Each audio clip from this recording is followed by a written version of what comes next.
दरवेळेस आम्ही हा कार्यक्रम दिवसा घेतो, पण यावेळेला आम्ही संध्याकाळी घेतोय, जेणेकरून इथल्या बऱ्याच नागरिकांना शिवजयंती म्हणजे काय ते समजत नाही. ते शिवरात्री आणि शिवजयंतीला एकत्र करतात, म्हणून क्राऊड संध्याकाळचा जास्त जमा असतो आणि सगळ्यांपर्यंत छत्रपती शिवाजी महाराज पोहोचायला हवेत, म्हणून आम्ही हा कार्यक्रम संध्याकाळी ठेवलेला आहे.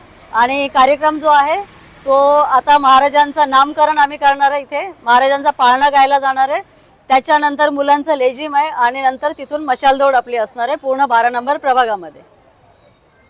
परेशा विचारच्या तरुण मुलींना मर्दानी बनवायचं सगळ्यात पहिलं तर आम्ही शनिवारचा इतिहासाचा क्लास चालू केला. म्हणजे महाराजांच्या काळात सुद्धा आपल्या महिला ज्या लढवय्या होत्या त्यांचा इतिहास सुद्धा आपण सांगितला होता. आणि मुलींना आपण विशेषतः मुलींना आपण एक वेळेला आम्ही महिलांसाठी मुलींसाठी फ्री मार्शल आर्ट सुद्धा सुरू केलं होतं.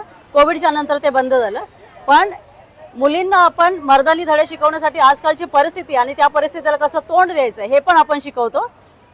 आणि आपल्या शिवजन्मोत्सवाचं शिवजयंतीचं महत्त्वाचं जे कारण आहे की आपण जे ऐक्य दाखवतोय की महाराजांना मानणारा वर्ग जो आहे ना, फक्त मराठीच नाही किंवा फक्त हिंदूच नाही आहे, कारण महाराजांनी पूर्ण हिंदुस्थानमध्ये सगळ्यांसाठी काही ना काही केलेलं आहे.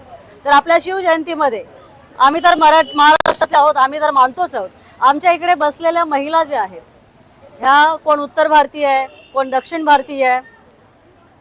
आपले समरीन आज रोजा सुरू झालेला आहे, तरी पण आपल्या महाराजांच्या जयंतीमध्ये आहे. पण कॅथलिक आहे, उस्मानी आहे. म्हणजे हे ऐक्य आहे हिंदू मुस्लिम, कारण सर्वसामान्य जनतेला धर्माशी देणं घेणं नसतं, फक्त आमच्यासाठी कुणी काय केलेलं आहे ना हे महत्त्वाचं आहे. आणि आपल्या राजाला व्यवस्थितपणे प्रेझेंट आपल्याला करता यायला पाहिजे, कारण वाचन कमी झालेलं आहे आणि ते प्रेझेंट करण्याचं काम आम्ही करतो. आमच्यासोबत जितके लोक जोडलेले आहेत ते सगळे महाराजांच्या विचारांनी प्रेरित आहेत, हे तुम्ही बघू शकता आज. तर आपण एकी दाखवतो, एकता दाखवतो, महाराजांचे विचार दाखवतो. आणि आमच्या शिवजयंतीचं 5वं वर्ष आहे आणि दरवर्षीप्रमाणे तरुणांना एकच संदेश असतो की महाराजांना फक्त मानू नका तर वाचा. आणि मी गेल्या वर्षी जसं पत्रकारांना सांगितलेलं की मी शिवाजी महाराजांचा इतिहास सांगणार आहे. दर शनिवारी मी इथे लहान मुलांपासून सगळ्यांना छत्रपती शिवाजी महाराजांचा इतिहास शिकवतो. दर 1 तासाला शनिवारचा 1 तास इतिहासाचा असतो. आणि त्या अनुषंगाने शिवजयंतीची रॅली ही फक्त रॅली नाही, मशाल म्हणजे फक्त मशाल घेऊन धावलं, रॅली केली, दांगडधिंगाणा केला असं नाही. शिवाजी महाराजांचा विचार पोचला पाहिजे. आणि मशाल म्हणजे हे प्रतीक झालं, एक ज्योत झाली जी शिवाजी महाराजांची आपण पेटत ठेवतोय आणि प्रत्येक तरुणाला एक कळलं पाहिजे. नाहीतर काय होतं की मी डीजे लावला, मी भंडारा केला आणि झालं, कार्यक्रमाची रूपरेषा संपली. विचार कधी पोचला? आपण विचारावरती काम केलं पाहिजे. आणि बरेच राजकारणी असतील किंवा पक्ष असतील ते विसरतात की आपण विचारांवरती काम केलं पाहिजे. राजकारण विचारांवर चालतं. तुम्ही ज्याप्रमाणे सांगितलं की महाराजांचा इतिहास कळला पाहिजे, त्याचप्रमाणे महाराजांचं जे अर्थशास्त्र आहे ते देखील कळलं पाहिजे असं तुम्हाला वाटतं? अर्थशास्त्र महाराजांचं समजणं हे अतिशय काळाची गरज आहे. कारण ज्या प्रकारे आपली आर्थिक स्थिती ढासळत चालली आहे राज्याची आणि देशाची, मला असं वाटतं मग ते कुठल्याही पदावरचे माणसं असू देत त्यांनी ते वाचलं पाहिजे.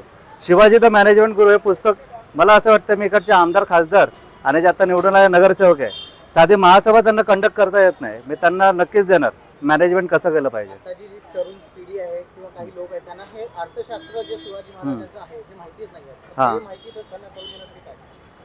ते माहिती करून देण्यासाठी सर्वप्रथम तर माझ्या लेक्चरला या. मी त्याच्यामध्ये सगळ्या बारीक सारीक गोष्टी अगदी डिटेलमध्ये जे शालेय शिक्षणामध्ये शिकवलं जात नाही ते मी शिकवतो. अकॅडमिक्स मी शिकवत नाही.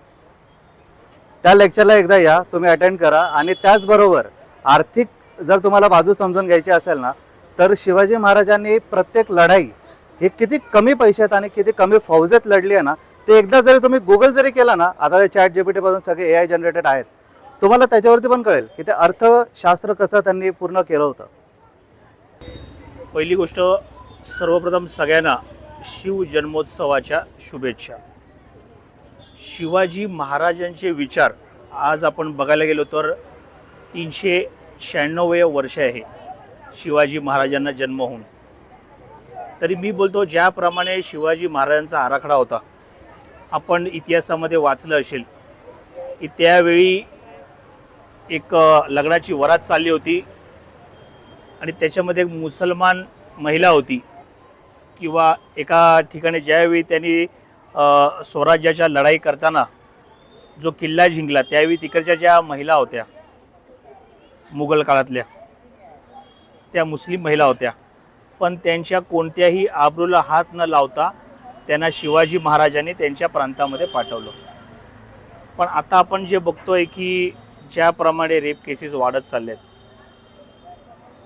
आपल्या तरुणांना मी एक आवाहन करतो तुमच्या माध्यमातून की आपण स्वतः पहिली सक्षम झालं पाहिजे, आपल्या घरातल्या महिलांना मर्दानी केला पाहिजे.